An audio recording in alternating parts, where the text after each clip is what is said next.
From the north side of the San Francisco Bay to Singapore, welcome to Urban X Real Talk Fitness Radio with your host, business owner, lecturer, author, master trainer, Tiaja. With over 30 years of experience in the health and fitness industry, he will challenge the fitness between your ears. So prepare your mind, body, and soul for the revolution of self-care, the evolution of fit, with real talk about real people, real health, real fitness, and the real deal behind our present illness culture. Real talk every time, all the time.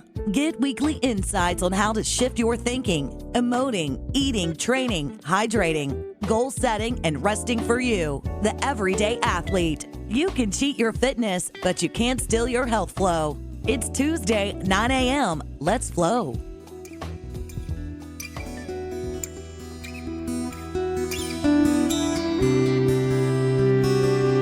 Welcome to Urban X Real Talk Fitness Radio, where we challenge the fitness between your ears. I'm your host, Tiaja. The idea that our bodies wear out and succumb to the forces of entropy, like everything else we see around us, our cars, our homes, our furniture, our clothes, and electrical devices, has dominated the narrative of human science for centuries. It has certainly dominated the field of gerontology and other biological sciences in one form or another since August Weismann developed his theory of why we age in the 1880s. So what is entropy as it relates to the human body? Well, it is the unavailability of a system's energy for conversion into mechanical work. In layman's terms, entropy happens when our bodies lose their ability to use energy, that is, to convert calories into activity. Now, whether running or thinking, our bodies require converted chemical energy or food for useful things like movement and thought. But is this merely a matter of mechanical wear and tear, as most scientists would have you believe? Or is this something more complicated and integral, like a breakdown in cellular communication? And are our bodies subject to the same forces that cause your car or other machines or devices to stop working? Before you answer that question, allow me to offer you this thought. I've known mechanics who can build or rebuild a car from scratch, but I've never met anyone who could rebuild the human body until now. At least that's the intention and hope. Today, through the science of nanotechnology, human science is poised to change our entire concept of aging. Internal organs and limbs that are self-regenerating, like the Hydra I spoke of last week, are being privately funded and manufactured by corporations and university laboratories as we speak. What we once thought as inevitable decay for our bodies is now being re-examined. The purpose of all our shows is to provide you with a new way of looking at old ideas, no pun intended, to challenge the fitness between your ears. This show will certainly get you thinking one way or another. If you haven't heard of Dr. Michelle Kaku, you will. His YouTube channel, affectionately titled Cuckoo for Kaku, tells you something about his philosophy and scientific approach. Not only does he always provide a dearth of information, but equally important, his perspective tends to honor the complexity and innate intelligence of the human body. What was once dismissed as science fiction or idealism is faster becoming medical science realism, and you're going to have to decide what that means for you and your children. Today will be just another day unless you decide it won't be. It is Tuesday, July 9, 2019.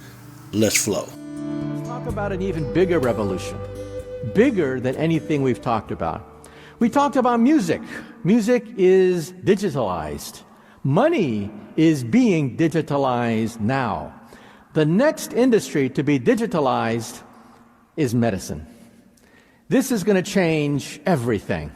And as David Baltimore once said, Nobel laureate, all medicine, he said, will be reduced to computer science. So let's talk about medicine. How small can you make a chip? We can make a chip so small, you could put it inside an aspirin pill with a TV camera and a magnet. You swallow it, and it goes down taking motion pictures of your insides. Because we all know what middle-aged men fear the most. Middle-aged men fear the C word, colonoscopy.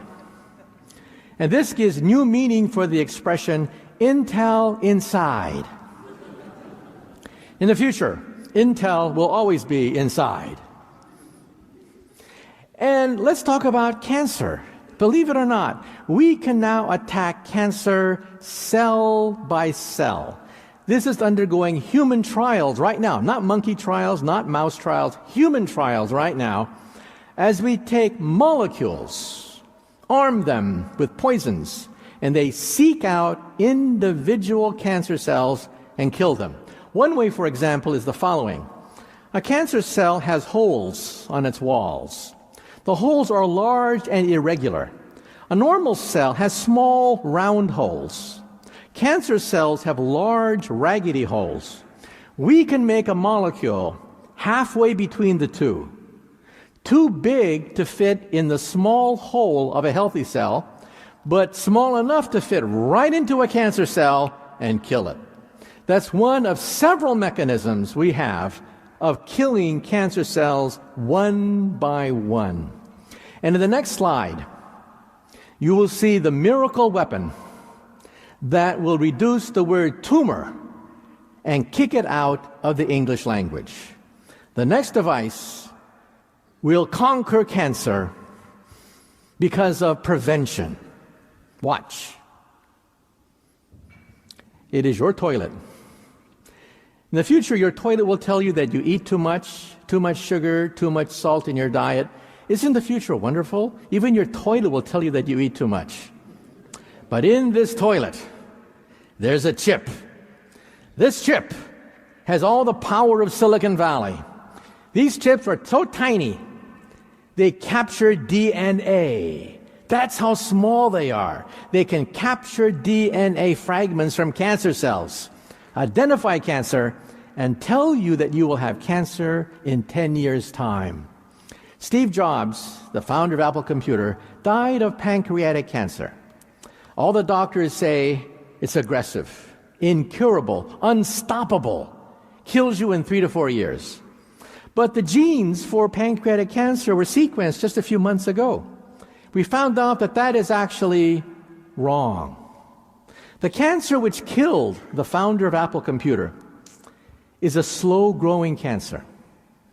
20 years for it to form a tumor which kills you. But only in the last 3 years do you feel it. You don't feel anything for 17 years, but it's growing inside your body. So in some sense, Steve Jobs died too early, because with these DNA chips, we can detect cancer years before it forms. So in the future, your toilet will say, you have cancer. Do something. You have 20 years. And in the future, by the way, we can also make mirrors in your bathroom. Bathroom mirrors with DNA chips. This already exists. You blow in it. And when you blow on it, it detects the moisture and calculates if you have a mutated P53 gene implicated in 50% of all common cancers. Your bathroom mirror will tell you if you have lung cancer. The word tumor could disappear from the English language. And MRI scans are like the tricorder of Star Trek. But MRI scans are huge. MRI scans are huge, gigantic. Why? Why do MRI scans have to be so huge? And the reason is the magnetic field has to be uniform. These are called Helmholtz coils. They have to be extremely uniform. But we can use computers to compensate for a weak, irregular magnetic field. In Germany, 2 physicists invented the world's smallest MRI machine, fully operational, and it's the size of a briefcase. Scientific American interviewed these German physicists, and they said, how small can you make an MRI machine? And the answer is this big. You will have in your cell phone more computer power than a modern university hospital today. And you will have it very soon. The power of an MRI scan inside your cell phone according to the laws of physics. And what will we do with this information? We will scan your DNA. Today it costs $1,000 to have every single gene in your body listed. This is an owner's manual for your body. Your laptop, your PC, they all have an owner's manual. Everything you have has an owner's manual except for one thing. You have no owner's manual. You will have that owner's manual. And what will we do with it? We will grow organs of the body as they wear out. This is an ear. It's made out of plastic. It's biodegradable. You take cells from your own ear, stick it inside, they proliferate, forming a perfect ear, then the plastic dissolves. This is bone on the left. We can now create almost unlimited quantities of bone. This is cartilage on the right. Ears, noses on the right. And this is the first bladder. An entire bladder grown from your own cells. We can grow heart valves, blood vessels, bones, skin, cartilage, noses, ears with today's technology.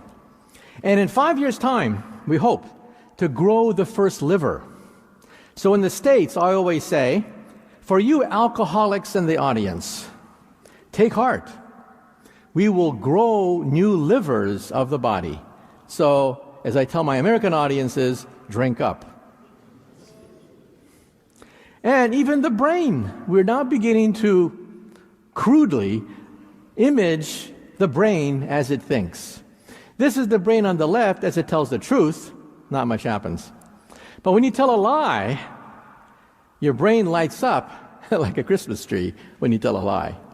Because you have to know the truth, you have to create the lie, and you have to calculate the consistency of the lie with all the previous lies you've been telling all these years. That's a lot of brain power. And we can now hook up at Brown University a stroke victim who is paralyzed. We put a chip right here at the sensory motor cortex, stick it to a computer, and this person who is paralyzed can now play video games, surf the web, write email, answer email, do crossword puzzles, and he is paralyzed. And here's my colleague, Stephen Hawking. He can only blink. That's all he can do. So scientists hooked up a single-channel EEG sensor on his right frame of his glasses. Look at his glasses. There's a single-channel EEG sensor, picks up brain waves, and allows him to communicate with the outside world. And then, of course, the aging process is the big one. Is it possible that we can stop the aging process? Well, at the present time, probably not. But in the future, there's a definite possibility, because we now know what aging is. We didn't even know what aging was a few decades ago. Aging is, in one word, error. Information error. The buildup of error. The accumulated errors in our genes, in cellular debris, all that error makes cells work slower. They get sluggish. That's why skin cells start to sag. That's why muscle loses tone. That's why bone becomes brittle, because error buildup. But we can now accentuate error correction mechanism. The body has its own error correction mechanism. For example, I didn't know this till I interviewed quite a few biologists. Did you know that some animals never die? They simply age forever. I didn't know that. The animals which don't age are alligators, crocodiles, some sea turtles, and the female flounder. They never get old. They just get bigger, but they never age. Now you might say to yourself, that's not true. I mean, everybody knows that alligators, look at the internet, they live to be 70. But you see, that's when the zookeeper died. No one has ever seen an alligator age. They simply get bigger. Now, in the forest, the swamp, they do die. Disease, predators, accidents, starvation, yeah, they die. But in the zoos, they don't die. And take a look at our chimpanzee, our closest evolutionary neighbor. We are 98.5% equivalent to a chimpanzee, but we live twice as long. And we are smarter than a chimpanzee, but only a handful of genes separate us.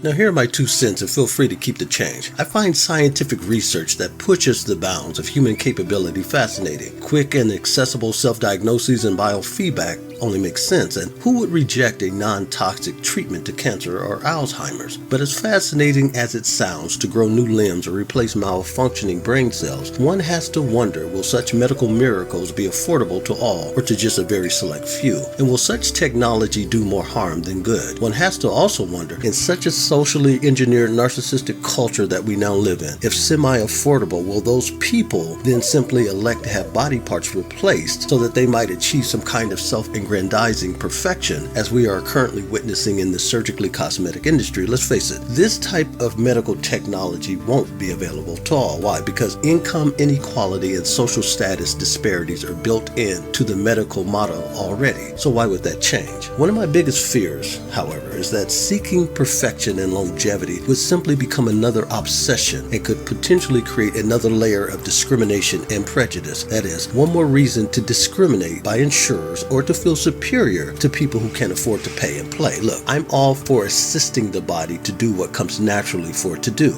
and that is survive. But I'm not a fan of longevity for longevity's sake. In my mind, the quality of one's life is tantamount, if not superior, to any additional years one might live. After all, what good is having a perfect body and long life in a polluted, imperfect world? Dear friends, I wish above all things that you prosper just as your soul prospers. You've been listening to Urban X Real Talk Fitness Radio with your host, Tiaja. Until next week, as always, walk in health and peace.